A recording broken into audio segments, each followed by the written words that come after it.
उमापति है जगतनाथ है सोमनाथ। सोमनाथ महादेव जगत माँ पहुँचे तारे समान, तारा चरणों माँ 14 ब्रह्मांड है जगत पिता सोमनाथ। हे उमापति है जगतनाथ है सोमनाथ। सोमनाथ महादेव जगत माँ पहुँचे तारे समान, तारा चरणों माँ 14 ब्रह्मांड है जगत पिता। ये है बाण गंगा। इसे बाण गंगा के नाम से जाना जाता है। सोमनाथ मंदिर से बाणगंगा का रास्ता 2 किलोमीटर है। किसी समय में बाणगंगा और बालका तीर्थ का जो रास्ता था वो जंगल का हुआ करता था। यहाँ से जरफ नाम के शिकारी ने भगवान श्री कृष्ण को, जो कि 2 किलोमीटर की दूरी पर बालका तीर्थ में अपनी साधना में लीन बैठे हुए थे, उसी समय बाण से मारा था। तभी इस स्थान का नाम बाणगंगा पड़ गया। So guys, welcome to our channel. जैसा कि आपने देख लिया, हमने सोमनाथ मंदिर के बड़े अच्छे से दर्शन किए हैं। उसके बाद अब हम आ गए सोमनाथ के जो लोकल साइट सीन्स है वो देखने। मेरे चैनल में आपका स्वागत करती हूँ। आज हम आए महादेव जी के 12 ज्योतिर्लिंग में से सर्वप्रथम ज्योतिर्लिंग सोमनाथ ज्योतिर्लिंग पे। सो गाइस, हम है सोमनाथ गुजरात में और अब हमने मंगवाया है तो गुजरात का काठियावाड़ी खाना, जिसमें है जलेबी, फाफड़ा, ये पालक के पकोड़े बता रहे हैं वो, ये मिर्च जो फ्राई वाली रहती है, ढोकला और कड़ी। ये हमें पड़े 150 रुपीज में। बेसन की कड़ी है ये सारी चीजें बेसन की हैं, खाली जलेबी को छोड़ के। तो आप टेस्ट करते हैं। गुजरात आए और ये रजवाड़ा जो ये गुजराती खाना होता है वो नहीं खाया तो क्या खाया? काठियावाड़ी कुछ भी नहीं खाया। आप भी खाइए, आप शांत के बैठे हुए, आप भी खाइए। जैसा कि आपने देख लिया, हमने सोमनाथ मंदिर के बड़े अच्छे से दर्शन किए हैं। उसके बाद अब हम आ गए सोमनाथ के जो लोकल साइट सीन्स है वो देखने। तो सबसे पहला जो हमारा पॉइंट आया है वो है गीता मंदिर। आप देख सकते हो। अब हम गीता मंदिर में चलते हैं और आपको अंदर के दर्शन कराते हैं। और ये साथ में ही आप देख सकते हैं समंदर है ये पूरा। ये आगे जाके बड़ा है, इधर से थोड़ा छोटा दिख रहा होगा आपको। चला जा। ये देखो इसकी पार्किंग कितनी बढ़िया है गीता मंदिर की। पूरा व्यू दिखाइए हमारी YouTube फैमिली को। अब हम चलते हैं गीता मंदिर के अंदर। सो गाइस, अब हम आ चुके हैं गीता मंदिर। अब गीता मंदिर में चलते हैं और आपको दिखाते हैं। वैसे ही गीता मंदिर की पूजा विधि भी लिखी हुई है। सबसे महंगी जो है ये 1,71,000 की श्री विष्णु नोयान त्रिदिवसीय होमोत्सव। इतनी महंगी ये वाली गीता मंदिर पूजा विधि है। तो अब गीता मंदिर चलते हैं और आपको वो दिखाते हैं। जय हो। सो गाइस, अब हम हो चुके हैं गीता मंदिर के अंदर एंटर। ये जो मंदिर है, ये इस चीज को, गीता मंदिर जो है वो इस चीज को दर्शाता है, जो गीता के 18 उपदेश है, ये 18 उपदेश को जताता है। जैसे कि आप देख सकते हो इन पिलरों पे ये पूरे 18 वो है उपदेश लिखे हुए। 4 स्तंभों पे आप देख सकते हैं। यहाँ से आप स्टार्ट करोगे और यहाँ से आप एंड करोगे ऐसे, तो 18 है ये टोटल। इन स्तंभों में 18 उपदेश लिखे हुए हैं जो भगवत गीता से हैं। और हमने यहाँ पे सारे गीता के उपदेश देखे और बाद में हमने दर्शन करे, हमारे हरि के श्री कृष्ण के दर्शन करे हमने और बोला जय श्री कृष्णा, जय श्री कृष्णा। गीता मंदिर के बाहर हम आए तो हमने देखा कि यहाँ पे समुद्र था और यहाँ पे डक्स भी थी और फिशेस भी थी और हमने गीता मंदिर के दर्शन करे। तो दूसरा मुख्य स्थान है पांडवों की गुफा। जैसा कि आप देख सकते हो कितनी प्राचीन गुफा है ये, और आपको बहुत ही ओल्ड सी लग रही है। आप थोड़ा सा अंदर आके देखिए, करिए मोटे की। जो अंदर है वो पानी है यार, पानी। बस इसके आगे हम जाएंगे नहीं, यहीं से दिखाइए। नहीं पानी मुझे ऐसा लग रहा है नहीं। अब सूर्य कुंड के पास ही यहाँ पे एक सीढ़ियों से नीचे उतरने के बाद ये है 5 पांडवों की गुफा। तो हम आपको वो भी दिखाएंगे। तो अब हम आ चुके हैं 5 पांडवों की गुफा, जो है सिद्धनाथ महादेव जी का टेम्पल। इसके अंदर ही गुफा के अंदर जाना पड़ेगा। अब हम आए तीसरे मुख्य स्थल पर। ये है त्रिवेणी संगम। हिरण, कपिला और सरस्वती आप देखोगे भारत में धीरे धीरे सरस्वती नदी जो है वो लुप्त होती जा रही है, परंतु यहाँ पर अगर आप देखोगे तो तीनों नदियों का संगम दिखेगा। तो आप चलते हैं और आपको त्रिवेणी संगम दिखाएंगे, हिरण, कपिला और सरस्वती नदी का संगम। ये वह स्थान है, आप देख सकते हो त्रिवेणी संगम, और यहाँ पे आरती भी होती है। ये सारी चीजें दिखाई गई और आप इधर देखिए।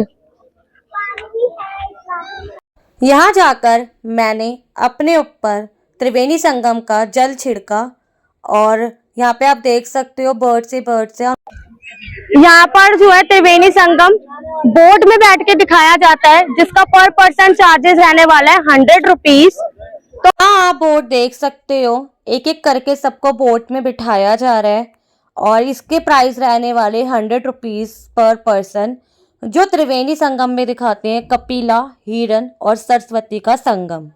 अब है चौथे मुख्य स्थल विनेश्वर महादेव जी का मंदिर। विनेश्वर महादेव जी के मंदिर की जो कथा है वो कुछ इस अनुसार है कि जब मुगल साम्राज्य में जब सैनिकों ने हमला करा तो विनेश्वर माता को महादेव जी ने अपने अंदर समा दिया था। तो इस मंदिर का ये मान्यता है कि आज भी उस शिवलिंग में जो माता की चोटी है वो दिखाई देती है। यही इस मंदिर की खासियत है और कहानी भी। वो शिवजी जी को बहुत मानती थी, तो उन्होंने कहा कि मुझे अपनी शरण में ले लो। 1024 की उसकी कहानी है। यहाँ पे वाजा ठाकुर नाम का राजा रहता था, उसकी एक बेटी थी वेणु नाम की।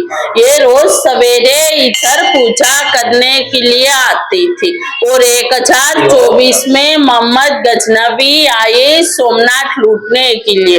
तो उसके सैनिकों को मालूम पड़ा है कि इधर तो कोई लड़की आती है, तो वो लोग लड़की के पीछे पीछे इधर आए। वो लड़की को मालूम पड़ा कि मेरे पीछे कोई आ रहा है। उसने आकर बाबा से प्रार्थना की है कि बाबा आप मेरी रक्षा करो। ये शिवलिंग के बीच में उभा निशान है, वहीं से शिवलिंग के 2 भाग हो जाता है और अंदर से आवाज आता है कि वेणु तुम उसके अंदर बैठ जाओ। वेणु आसन लगा के बैठ जाती है। पीछे के भाग में बाल है वो रह जाते हैं। जैसे ही सैनिक लोग अंदर आते हैं तो कहते हैं तो कोई दूसरा रास्ता नहीं है, तो लड़की किधर जाएंगी। वो लोग लड़की को ढूंढने लगते हैं तो पीछे के भाग में बाल दिख गए। वो लोग बाल खींचने जाते हैं तो बाल पूरा पत्थर में बदल जाता है। उसके पास कुवाड़ी और भाला तलवार था, उसी से शिवलिंग को काटने लगे। तो भगवान ज्यादा क्रोधितमान हो जाते हैं। भगवान कहते हैं कि ये तो लड़की के लेके मुझे भी लूटने लगे हैं। तो भगवान उसमें से झेरी मधुमक्खी छोड़ते, जैसे मानस को काटती थी। उसी समय मानस की मृत्यु होती थी। फिर सोमनाथ में मोहम्मद गजनवी को मालूम पड़ा ये मेरे सैनिकों की मृत्यु कैसे हो सकती है। तो वो मोहम्मद गजनवी सोमनाथ से इधर आए और आकर बाबा से प्रार्थना करने लगे, बाबा मेरी रक्षा करो। मैं तो इधर सोमनाथ का धन दौलत लूटने आया था, मैं कोई दूसरा गलत काम करने के लिए नहीं आया। तो वो मधुमक्खी का टोड़ा था, वो उसके आपो-आप शिवलिंग में समा गया। वही शिवलिंग है जिसमें महादेव जी ने वेणु माता को अपने अंदर समा लिया था। और यहाँ की यही मान्यता है कि जब मुगलों ने उनकी चोटी खींची तो आज भी उनकी चोटी नज़र आती है। आप देख सकते हो ये चोटी नज़र आ रही है उनकी, वेणु माता की, पत्थर में मतलब शिवलिंग में दिखती है। यही इस मंदिर की मान्यता है। और हमने फिर यही बोला, ओम नमः शिवाय, ओम नमः शिवाय, हरे हरे भोले नमः शिवाय, ओम नमः शिवाय, ओम नमः शिवाय, ओम नमः शिवाय, ओम नमः शिवाय, हरे हरे भोले नमः शिवाय, ओम नमः शिवाय, ओम नमः शिवाय, हरे हरे भोले नमः शिवाय, हर हर महादेव, हर हर महादेव।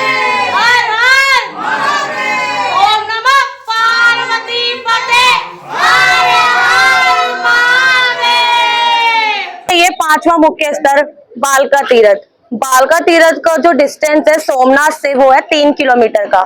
ये है श्री कृष्ण का, यही श्री कृष्ण को बाण लगा था और उनकी मृत्यु हुई थी। सबसे पहले बात कर लेते हैं श्री कृष्ण के बारे में। श्री कृष्ण जी का जो जन्म है वो हुआ मथुरा में, जो उनका बचपन बीता वो बीता गोकुल में, और जो द्वारका में है वो उनकी कर्म भूमि। कहानी ये है बालका तीरथ की कि उनको जरा नामक का एक शिकारी था। जरा नाम के शिकारी ने बाण गंगा से उनको मारा था बाण। तो जब उनको पता चला कि मैंने श्री कृष्ण को बाण मारा है, जब श्री कृष्ण को उनको लगा बाण मारा है, तो वो क्षमा याचना करने लगे। तब श्री कृष्ण ने कहा कि क्षमा याचना मांगने की आपको कोई आवश्यकता नहीं है, ये जो भी था सब विधि विधान में लिखा हुआ था। जैसे राम युग त्रेता युग में हुआ था। त्रेता युग में राम जी ने बाली को छुपके मारा था। तब बाली ने जब राम जी से पूछा, तब उन्होंने भी यही कहा कि आपको इस चीज का प्रतिफल अगले जन्म में मिलेगा। तो जो ये बाली है, जो बाली था वो ये जा रही है और उनका प्रतिफल मिला, और ये सब विधि विधान में लिखा हुआ था, और ये है बालका तीरथ। तो यूट्यूब फैमिली अब हम आ चुके हैं बालका तीरथ मंदिर। आओ इसके दर्शन कराते हैं। बड़ा मतलब प्राचीन मंदिर है। यहाँ के ना एक खासियत है, सोमनाथ के जितने भी मंदिर है ना वो बड़े प्राचीन टाइप के बने हुए हैं, बहुत पुराने बने हुए, और ऐसा नहीं है कुछ मॉडिफाई किया हो इन्होंने, वैसा ही आप देख सकते हो, बाहर बाहर की मरम्मत। आप दिखाओ, और यहाँ का व्यू हो, यहाँ की साइड वाकई शांति बड़ी है, बहुत मजा आ रहा है, आनंद आ रहा है असली। और ये वही स्थान है जहाँ पे श्री कृष्ण ने अपना प्राण त्यागे थे, देह त्याग करी थी। फिर गए हम मंदिर के अंदर जाने के बाद हमने दर्शन करे श्री कृष्ण के, और देख सकते हो आप लाइन लगी हुई है, धीरे धीरे करके एक एक करके सबने दर्शन करे। और आप देखोगे कि जैसे श्री कृष्ण को बाण लगा था, जिस मुद्रा में वो बैठे थे, आज भी उनकी जो मूर्ति बना रखी है वो ऐसी ही मुद्रा में बैठे हैं। और आप देखोगे श्री कृष्ण के पैर में बाण लगा हुआ है, और जो जरा नाम का शिकारी था वो भी उनकी मूर्ति है, वो उनसे क्षमा याचना कर रहे हैं। और ये वृक्ष भी जो है काफी प्राचीन है, और ये उसी समय का वृक्ष है। शंकर ओ भोले उमापति महादेव, शंकर शिव भोले उमापति महादेव, पालनहार परमेश्वर विश्व रूप महादेव, पालनहारा परमेश्वर विश्व रूप महादेव। ये है बाण गंगा, इसे बाण गंगा के नाम से जाना जाता है। सोमनाथ मंदिर से बाण गंगा की जो दूरी है वो है 2 किलोमीटर की। तो इसका इतिहास कुछ इस तरह से है कि जो बाण गंगा और जो बालका तीरथ को जो रास्ता था पहले के समय में जंगल का हुआ करता था, तथा जरा नाम के शिकारी ने भगवान श्री कृष्ण को यहीं से जो 2 किलोमीटर की दूरी पर बालका तीरथ बना हुआ है, और भगवान श्री कृष्ण वहीं तप पर बैठे थे, उनको बाण मारा था। इसलिए इस स्थान का नाम बाण गंगा पड़ा, क्योंकि श्री कृष्ण को जरा नाम के शिकारी ने यहीं से बाण मारा था। और जब से आज तक का समय है, सब इस स्थान को बाण गंगा के नाम से जाना जाता है। और यहाँ 3 शिवलिंग बने हुए हैं। समुद्र जो है वो महादेव जी का खुद जल अभिषेक करते हैं। अब हम आए बाण गंगा में, और आप अपनी शॉप का नाम बताइए। शॉप का नाम है सिद्धि विनायक शॉप शीशल। ये हमारे वहाँ शीप वाला मोती भी लगा है, वो भी ताजा जिंदा। ये कह रहे हैं जिंदा शीप है, इसी में से मोती फाड़ेंगे और निकालेंगे। एक दिखाना, जूम करके दिखाना। तुम्हारे बाप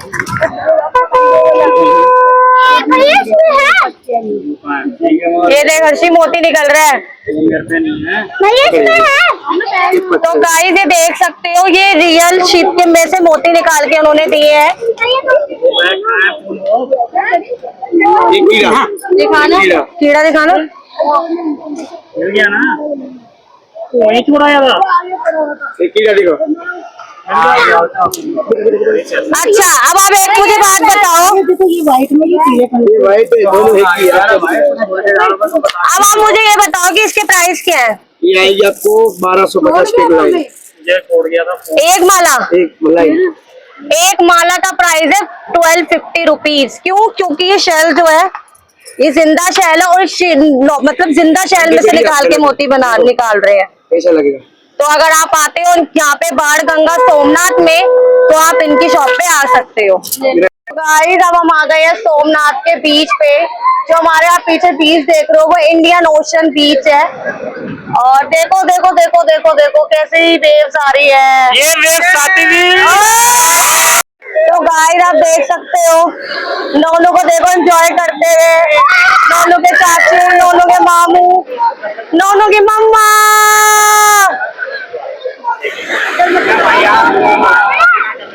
और यहाँ आप देख सकते हो यहाँ पे कैमल राइड और हॉर्स राइड भी होती है जिनका मतलब किड्स के चार्जेस हैं वो 50 रुपीज और जो अडल्ट हैं उनके 100 रुपीज पर पर्सन रहने वाला है। गाइस वेव्स देखो आप। और यहाँ पे कैमरामैन वगैरह भी होते हैं फोटोज क्लिक कराने के लिए। ये है सोमनाथ का बीच क्योंकि सोमनाथ ज्योतिर्लिंग जो है वो चारों तरफ से समुद्र से घिरा हुआ है।